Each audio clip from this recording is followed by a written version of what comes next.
नमस्कार दोस्तों। जैसा कि आप सब जानते हैं कि 29 मार्च 2025 को कर्क लगन वालों की ढैया समाप्त हो चुकी है।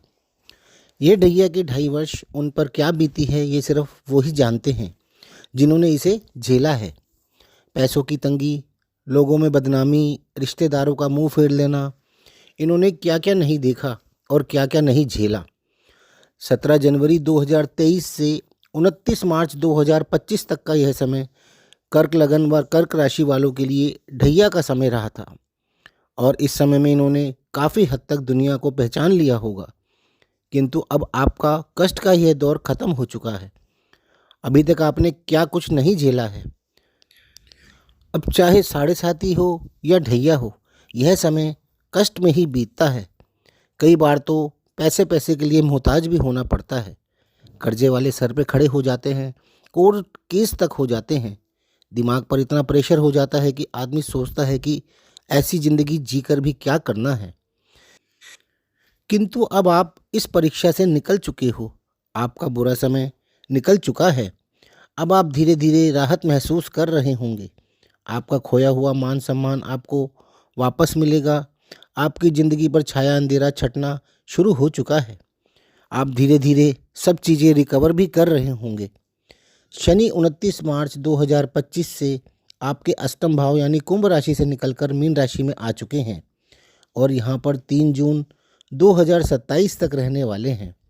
इस बीच ना तो आपकी कोई ढैया है और ना ही कोई साढ़े साती है। और शनि का इस समय आपके नवम भाव में गोचर बहुत ही अच्छा रहने वाला है, जो कि आपके भाग्य का भाव है, पितरों का भाव है, विदेश यात्रा व उच्च शिक्षा का भाव है, धर्म व समाज का भी भाव यही है। अभी तक आपका भाग्य आपका साथ नहीं दे पा रहा था, जिस वजह से आप स्वयं को बंधा हुआ महसूस कर रहे थे। किंतु अब आपको भाग्य का पूरा साथ मिलेगा।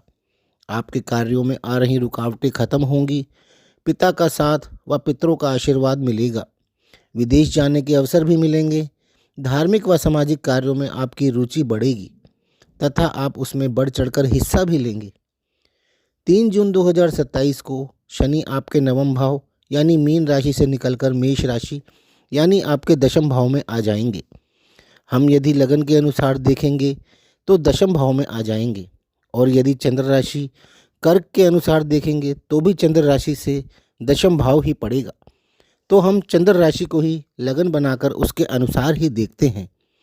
तो दशम भाव में शनि 3 जून 2027 को आ जाएंगे और यहाँ पर भी करीब 2.5 वर्ष यानी 9 अगस्त 2029 तक रहेंगे। हम यदि काल पुरुष की कुंडली के अनुसार देखें तो दशम भाव व एकादश भाव के स्वामी स्वयं शनि ही हैं और दशम भाव कर्म भाव होता है, आपके पुरुषार्थ का भाव होता है, सरकारी कार्यों का भाव होता है और शनि स्वयं सरकार के कारक भी होते हैं। कर्क लगन व राशि वालों के लिए यह समय भी ढैया या साढ़े साती से मुक्त है। इस समय में ना आपकी कोई ढैया है और ना ही कोई साढ़े साती है। यह समय आपको सरकारी कार्यों में आ रही परेशानियों को खत्म करने का समय है तथा आपके सरकारी कार्यों को आसान भी करेगा। चाहे वह कोई एग्ज़ाम हो, कोई सरकारी पद प्राप्ति हो या कोई प्रमोशन हो या कोई चुनाव से संबंधित कार्य हो, आपकी विजय होना काफ़ी हद तक निश्चित है। आप इस समय अपनी मेहनत व पुरुषार्थ से इसे हासिल कर सकेंगे। आपके अच्छे कर्म भी आपको अपना फल अवश्य देंगे।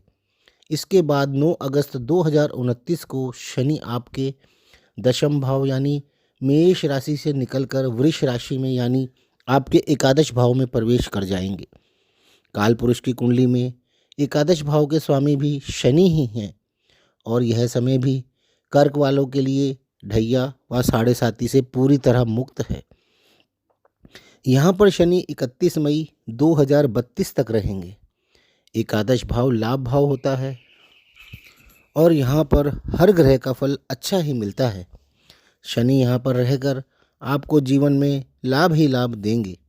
आपकी आयु को भी लंबा करेंगे, क्योंकि एकादश भाव में बैठे शनि की दशम दृष्टि आपके अष्टम भाव यानी आयु भाव पर होगी। इस समय में आपको अपने मित्रों से लाभ, चाचा ताऊ से लाभ तथा बड़े भाई बहनों से भी बहुत लाभ मिलेगा।